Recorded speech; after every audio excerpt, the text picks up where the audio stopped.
Para mí es importante contar mi historia por tantas personas que conozco o que sigo o simplemente que aparecen en donde les ha pasado lo mismo o algo similar y quería abrir este espacio para hablar del tema.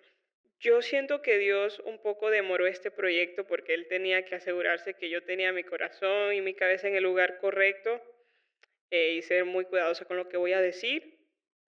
Esto que voy a contar es sin mencionar instituciones y sin el morbo o el odio de la situación, sino contar mi historia para traer visibilidad y conciencia de lo que pasamos las personas homosexuales en la iglesia. ¿Y cómo hace uno si todos los seres humanos somos cuerpo, alma y espíritu?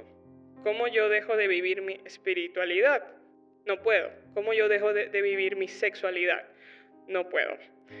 En algún momento algo se rompe, en algún momento me deprimo, no me siento completa, no me siento suficiente.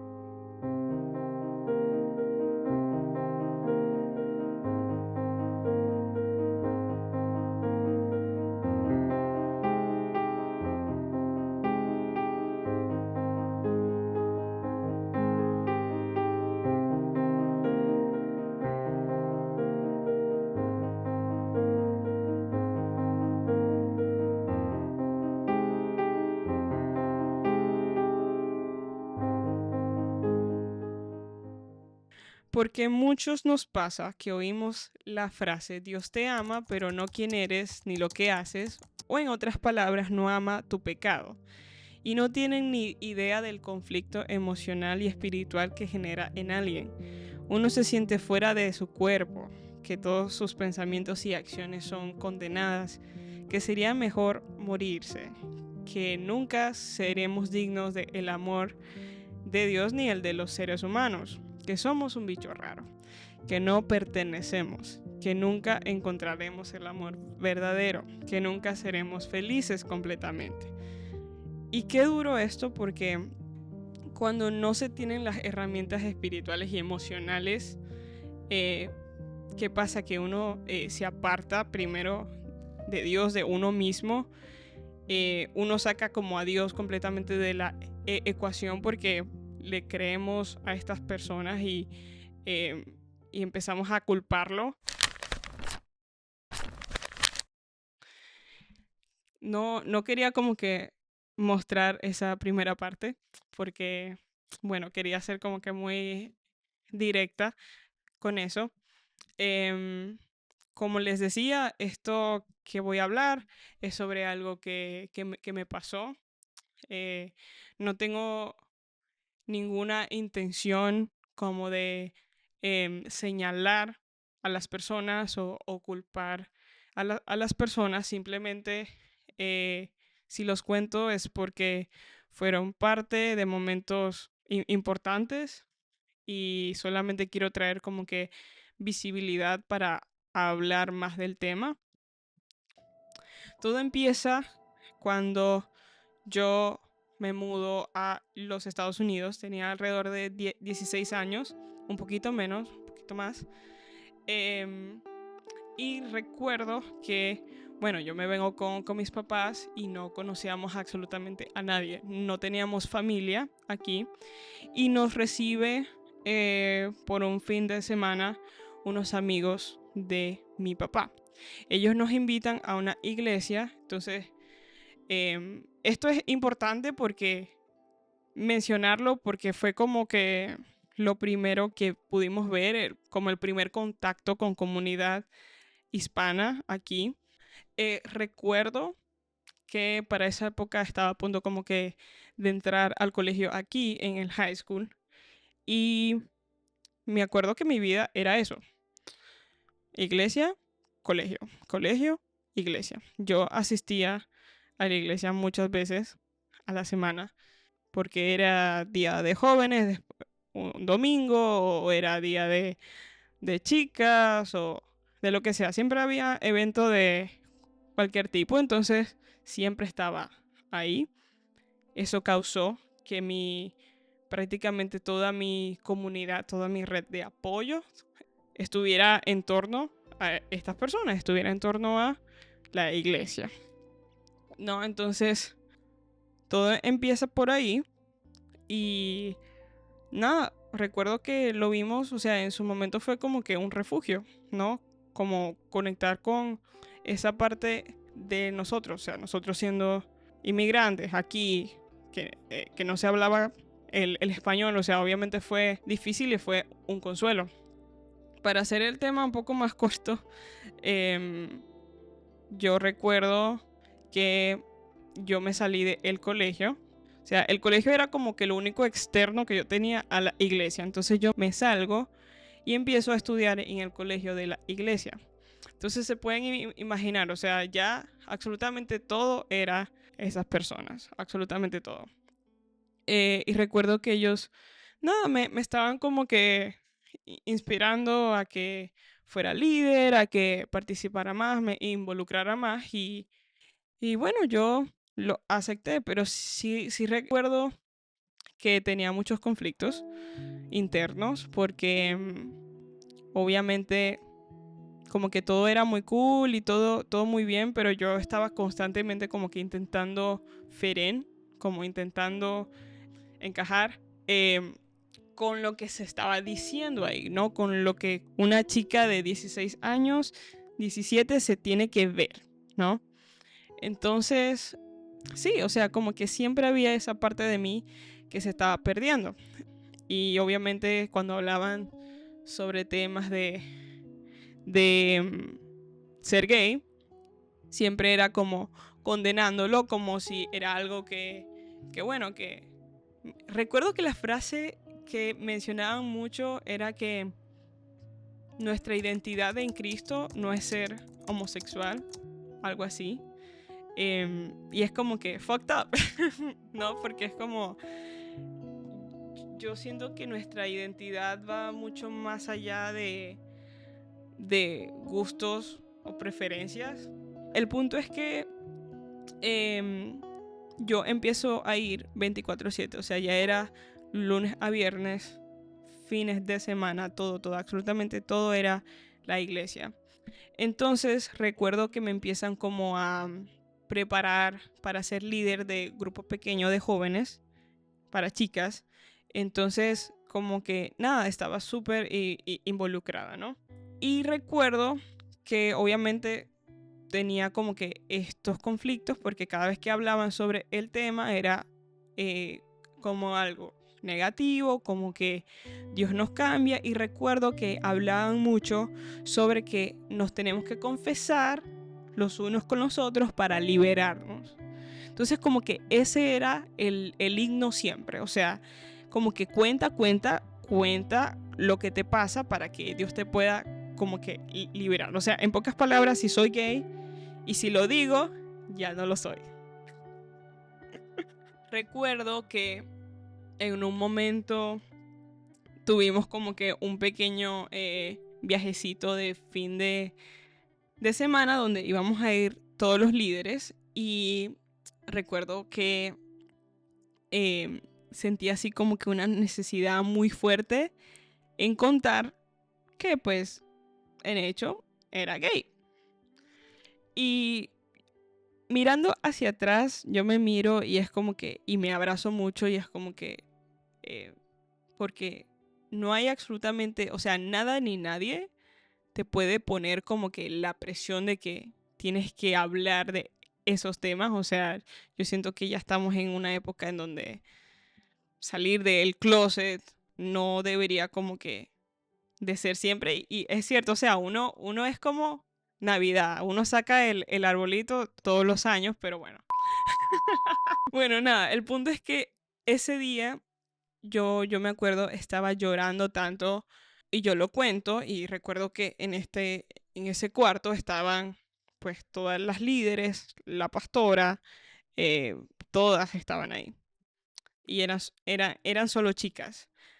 Y lo dije y como que me liberó y se acerca a mí una líder que yo pues era como que muy importante para mí, entonces lo que me dijera me iba como que a impactar mucho. Entonces recuerdo que me abrazó y me dice, pero si sabes que eso no está bien.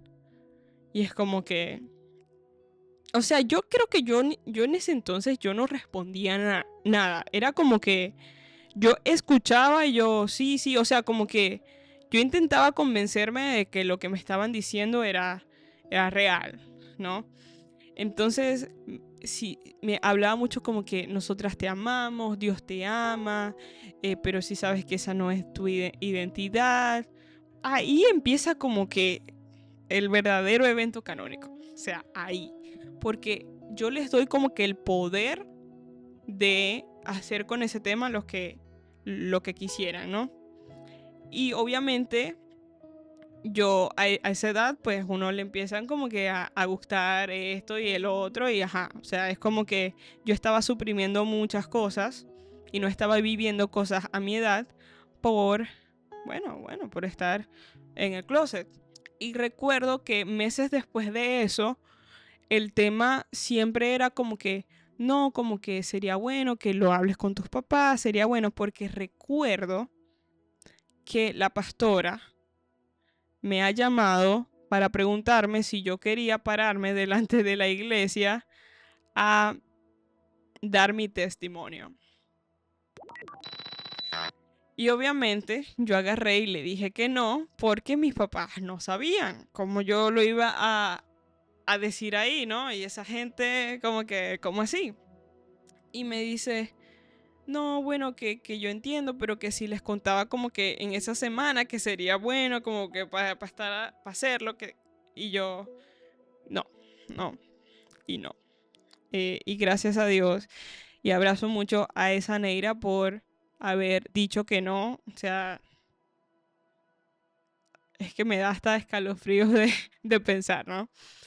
Entonces, nada, recuerdo que cuando yo empiezo el colegio, ahí es cuando empieza como que la mantequilla también, porque yo estaba con otras chicas y fue un año escolar como que muy difícil, o sea, muy fuerte espiritual y emocionalmente, porque era como si todas estábamos intentando ser perfectas todo el tiempo, como que, no, que Dios, que la milla extra, o sea, eso era todos los días como que uno dándose latigazos y golpes en el pecho sobre lo que está bien visto o sea, todo era muy así, muy de apariencias. Y yo, pues obviamente con mi conflicto, o sea, lo digo conflicto, no estoy, no me refiero a ser gay porque eso no es un conflicto, me siento orgullosa por serlo, sino conflicto de que estaba intentando aceptar quién soy, quién era y estaba intentando como que batallar en el contexto en el que estaba, ¿no? Y recuerdo que me empieza a gustar una niña de la banda en la que estaba. Y todo mal, todo mal porque era como que, o sea, yo soñaba y yo como que, Dios mío, ¿qué me pasa? Como que me sentías muy rara, como que suprimía mucho eso, o sea, y ni siquiera fue enamorada nunca, pero sí fue como que un crush, ¿no? Y era como que súper difícil. Y recuerdo que una de las líderes me pregunta que cómo iba con ese tema, porque ellas de vez en cuando agarraban y me hacían esa pregunta, ¿cómo vas con ser gay hoy? O sea, es como que, no sé, dime tú. Bueno, y recuerdo que otra vez siento que la cagué porque le he contado que me gustaba tal persona. Y me acuerdo que su respuesta fue como que, bueno, ya sabes lo que tienes que hacer, ora mucho, que no sé qué, intentar alejarte de ella porque no estás en tentaciones y el enemigo te va como que a provocar. Bueno, lo único, ok. Pero lo único que voy a decir sobre eso es que voy a tomar este tema con más seriedad porque siento que todavía hasta este día eso pasa. Em, yo recuerdo sentirme todo el tiempo tan avergonzada como que, oh, yo estoy tan mal, ellos están tan bien, porque ellos están felices en un matrimonio, pudiendo ser heterosexuales, o sea, ellos están en su peak, ¿no?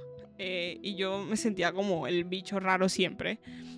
Em, y recuerdo que eso fue muy difícil. Y la pastora, ella me ofrece su ayuda también como coaching. Yo pensaba que íbamos a hablar sobre el tema y ya, pero no. Estando en clase, ella me llamaba, me sacaba de clases para yo ir a sentarme con ella. Y recuerdo que sacaba como libros, no sé, yo creo que mi mente bloqueó eso, pero eran libros de cómo no ser gay. Ya. Y era como que ella primero me hacía preguntas muy íntimas, muy incómodas sobre mi intimidad, ¿no? Porque ella estaba como intentando diagnosticar el por qué era gay, ¿no? Haciéndome preguntas como si, no, o sea, si yo llegué a sufrir abuso, si yo llegué a sufrir un millón de cosas, como ella identificando el por qué, ¿no? Y, y sí, recuerdo que le respondía, lloraba mucho y me hacía repetir como unos rezos, en fin.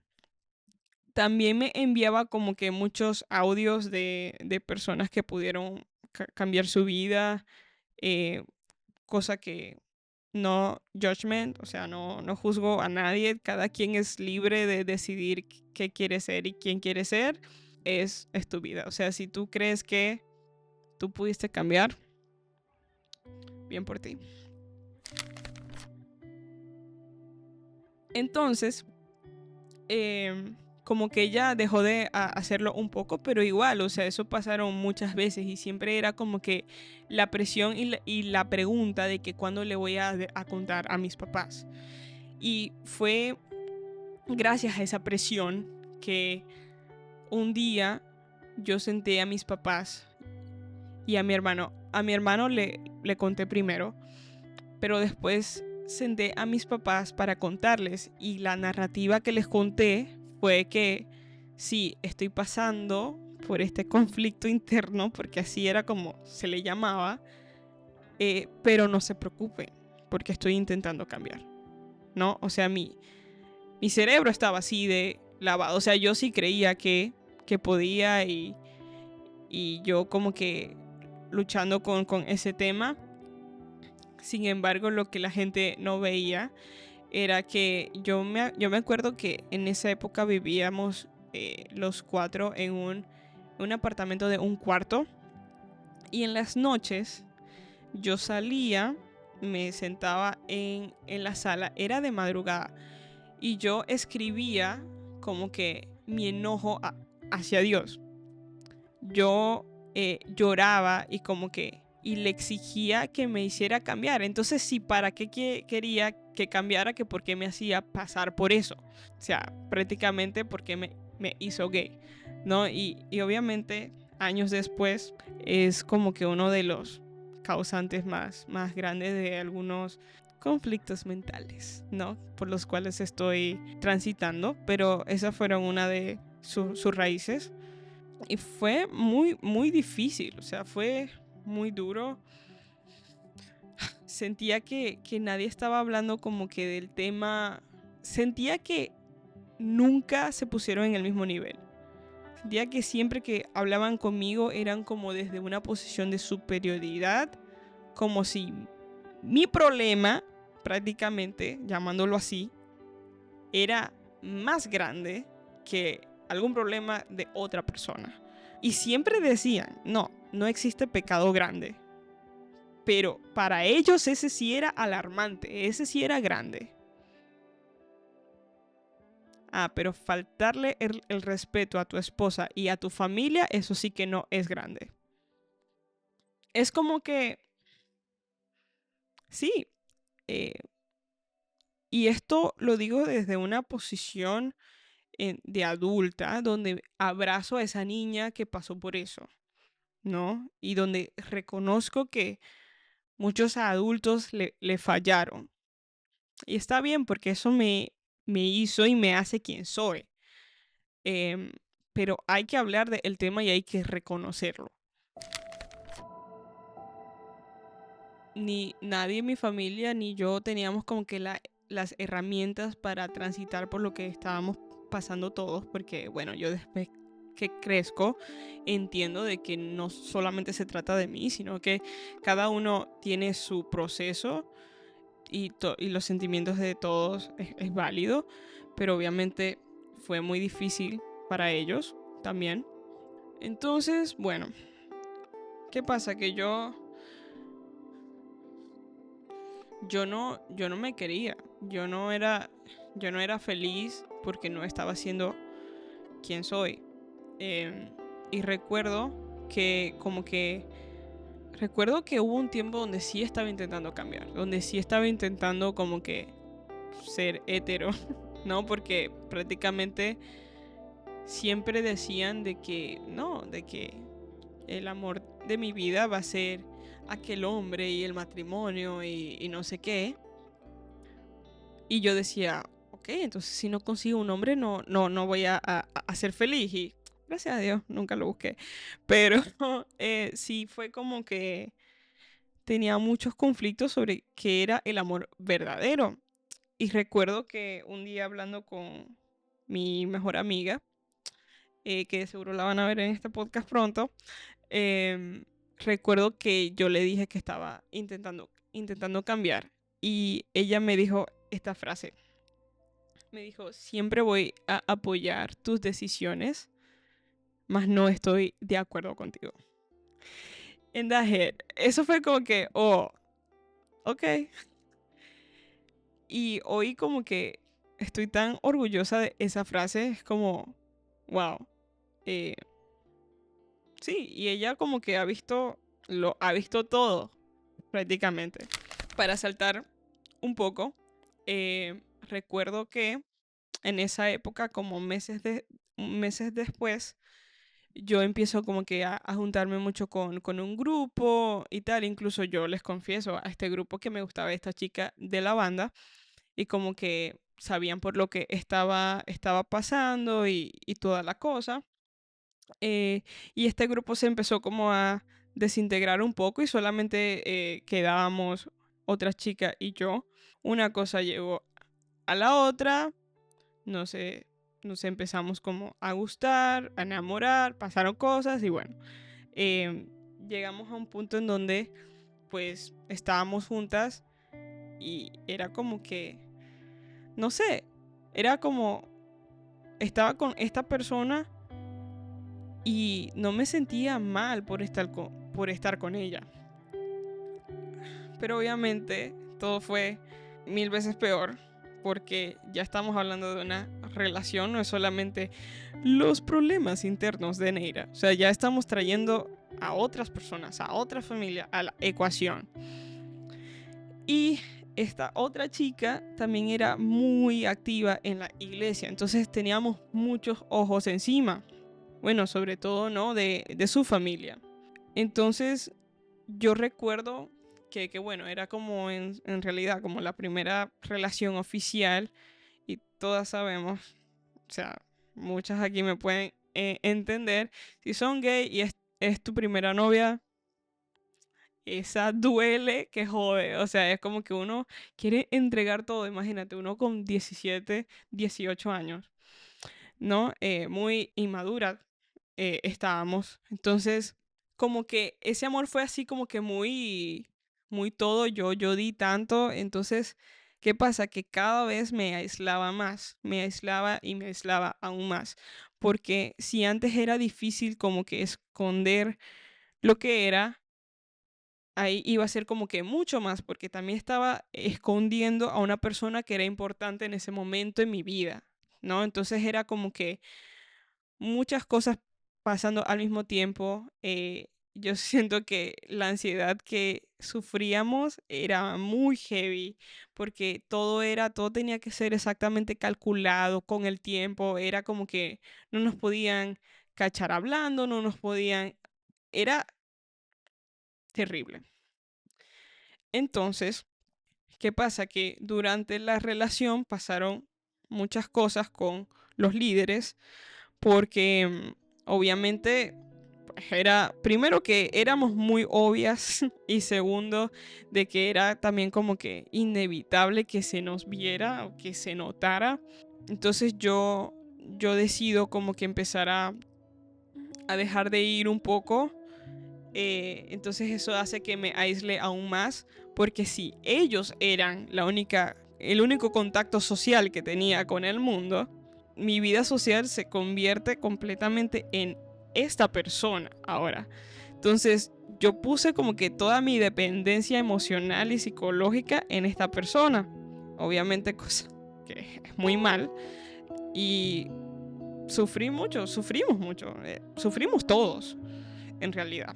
Entonces recuerdo que un día tuvimos un viaje los líderes y en este viaje pues su mamá ya andaba con sospechas y todo, entonces fue como que, ok, we have to hide it. Entonces como que recuerdo que estando en el bus nos paran y nos preguntan si teníamos algo, entonces era como que había mucha tensión y bueno, y ahí fue cuando decido que no, mira, o sea, yo no regreso más por la salud de lo que tenemos.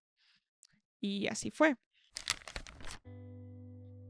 Ok, entonces yo decido como que apartarme.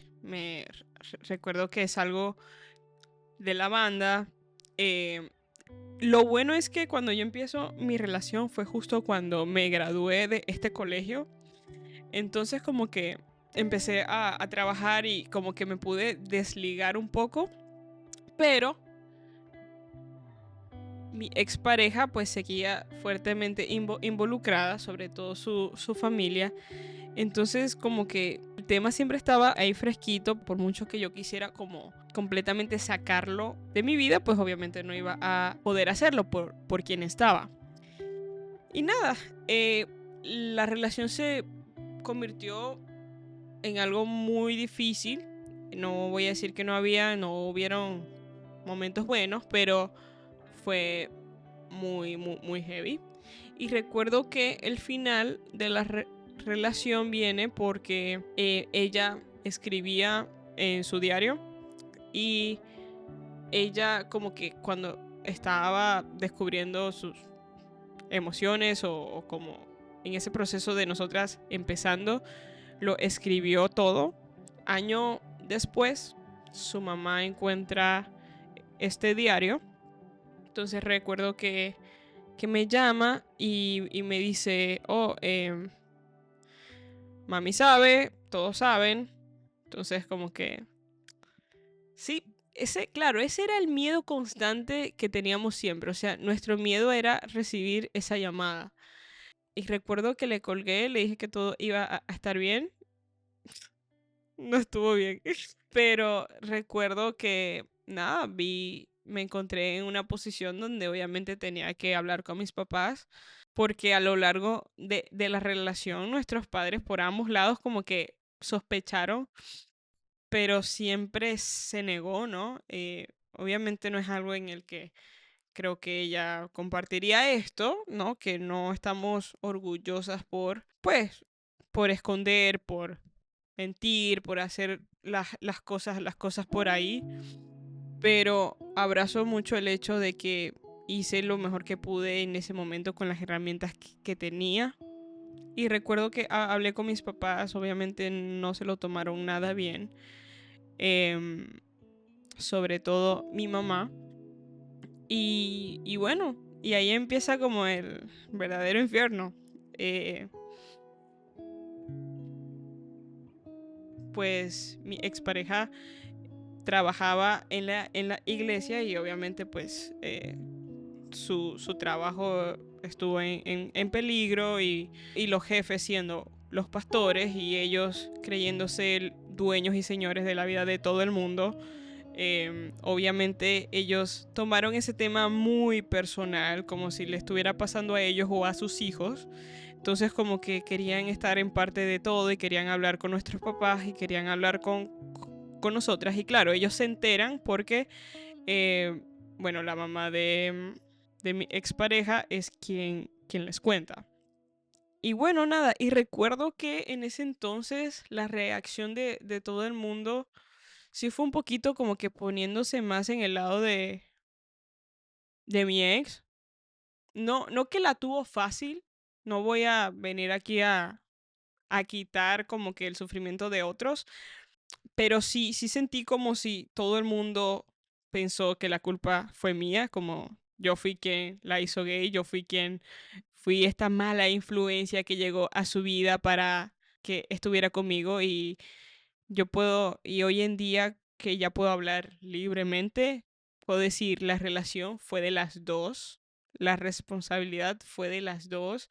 Y no voy a venir aquí a contar detalles, em, pero sí, así fue, ¿no? Como que, y yo recuerdo que, claro, o sea, todo ese tiempo mi validación siempre fue en lo externo, siempre fue en cumplir las expectativas de mis papás, en cumplir las expectativas de mis líderes, en cumplir las expectativas de mis pastores, en cumplir la expectativa de mi pareja. Todo siempre fue en lo externo. Y obviamente cuando eso sucede y me veo que estoy completamente sola, es cuando empiezo a buscar validación en estas personas que obviamente no me la iban a dar, ¿no? Y nada, obviamente no nos pudimos ver más y la relación se tuvo que acabar. Em, pero me acuerdo que el pastor estaba insistiendo demasiado en querer hablar conmigo y le doy gracias a Dios que yo siempre I stood my ground y yo les dije a mis papás, yo no voy a hablar con ese señor, yo no voy a hablar con nadie, o sea, él que tiene aquí a venir a hacer qué. Si ya para mí era suficientemente difícil lo que yo estaba pasando en mi casa, con mis papás y mi familia, yo no iba a traer a un extraño a venir a opinar cosas de mi vida, ¿no? Claro, ya en ese entonces de mi vida estaba un poco más rebelde, estaba un poco más clara de cómo eran las cosas. No era la misma niña de 17 años que primero llegó, ¿no? Entonces, recuerdo así y recuerdo porque obviamente, claro, nuestros papás nos prohíben la comunicación, pero obviamente no nos dejamos de hablar como hasta meses después. Teníamos una constante comunicación y recuerdo que mientras el pastor estaba intentando llamar a mi papá diciéndole que él me amaba, que no sé qué, que él quería estar ahí para mí, que ellos me querían ayudar, que por favor que los buscara. Bueno, mi ex me decía que el pastor estaba llamando a sus papás para hablarles mal de mi familia y de mí. Entonces, ese es el tipo de persona que él es. Y es como que tanta hipocresía, como que demasiadas cosas, tantas apariencias, como si fui yo la que hizo gay a esta muchacha. Y es como que no. Nadie obliga a nadie a hacer nada, ni a hacer nada. Em, entonces, obviamente, yo tenía tanto odio y tanta rabia. Y recuerdo que mis papás toman la decisión de ir a verse con este señor. Y él les ha dicho a mis papás de que yo había sido eh, una deshonra muy grande y de que prácticamente, o sea, con otras palabras, yo había hecho pasar a la iglesia una vergüenza y una pena muy grande que si yo llegaba a poner un pie en la iglesia, que ese señor me iba a hacer pasar la misma pena enfrente de todo el mundo, porque según él yo hice pasar a toda esa gente que no conocía una pena. Claro, entonces, ¿cómo así? ¿No? O sea, que tiene que ver mi vida personal contigo. Y yo después tuve la oportunidad de sentarme con él y sí me pidió disculpas por ese comentario. Em, pero recuerdo que me decía, es que mi molestia no es que tú seas gay, porque al final eso es tu vida. Es que vengas a la iglesia a mostrar algo cuando eres otra cosa. Y yo, señor, o sea, que el hecho de que yo sea gay no me permite poder tener una relación cerca con Dios, quien me ama como soy, no por lo que tengo para ofrecer, sino por quien soy realmente, por quien me ve. Entonces yo no puedo tener comunidad o ir a servir o a tocar o a lo que sea, simplemente porque está contradiciendo lo que ustedes están pidiéndome que yo sea. Que estás equivocado eres tú. Entonces recuerdo que me fui de esa conversación muy herida. Es como que fue una reafirmación más de que yo tenía que dejar de buscar validación en ellos y de que tenía que abrazar más quién era y de que yo era suficiente y de verdad agarrarme de las personas que realmente importan. Sí, no es mi historia porque no me define quién soy. Sí fue algo que viví que desafortunadamente me dejó secuelas porque sí. Como les dije, o sea, no estoy intentando culpar a nadie. Todos hicimos lo mejor que pudimos hacer, pero tomo este momento para agradecer mucho por las personas que no me soltaron nunca.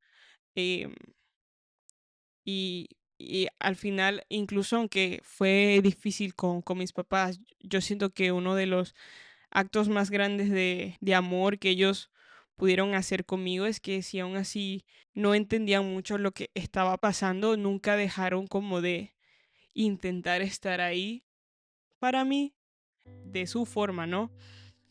Porque recuerdo que en esa conversación que ese señor tuvo con mis papás, y esto no me entero por parte de mis papás, sino por otras fuentes, pero el pastor ha dicho a mis papás, les pidió que me botaran de la casa.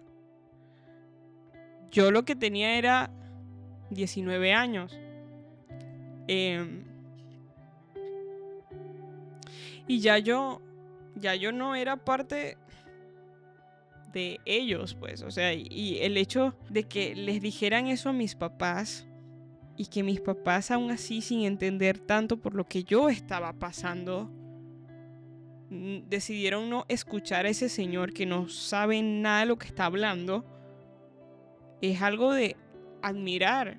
Incluso ese fue uno de los momentos donde mi relación con ellos estuvo súper quebrada, súper mal, y aún así yo estando en depresión, mi mamá fue quien me consigue a mi terapeuta y quien consigue como que ayudarme a salir del episodio depresivo y en el trance que estaba viviendo. Entonces, eso me hace apreciar y amar aún más a mis papás. Y no me va como que a alcanzar la vida para agradecerle a todos los que me estuvieron ahí para sostenerme. Eh, gracias. Es todo lo que puedo decir a mis amigos, a mis primas, a mis primos, a todos, a todos. Gracias. Ustedes saben quiénes son. Y sí, eso fue lo que viví. Son libres de comentar, de opinar. Pude haber hecho las cosas mejor, a lo mejor, tal vez. Pero también abrazo el hecho de que era una bebé. Estaba joven. Sigo siendo joven y sigo cometiendo errores. Pero sí, esa es como que mi tarjeta, ¿no? A mi ex también gracias por mostrarme muchas cosas. Y a todos los que me hicieron daño, también muchas gracias. Porque eso me hace amar hoy y estar orgullosa de ser quien soy hoy. Y de abrazar eso. Y tampoco es que voy a hacer mi sexualidad, mi identidad completa. porque no se trata de eso, soy mucho más que eso. Y eso es hermoso. Y a ti, personita que estás sintiendo que entiendes por lo que estoy pasando, déjame decirte que te abrazo y de que oro por ti y de que no intentes hablar o salir del closet si no te sientes en un contexto que te dé seguridad. Y bueno, nada, gracias por permitir este espacio y eso fue todo de enfoque.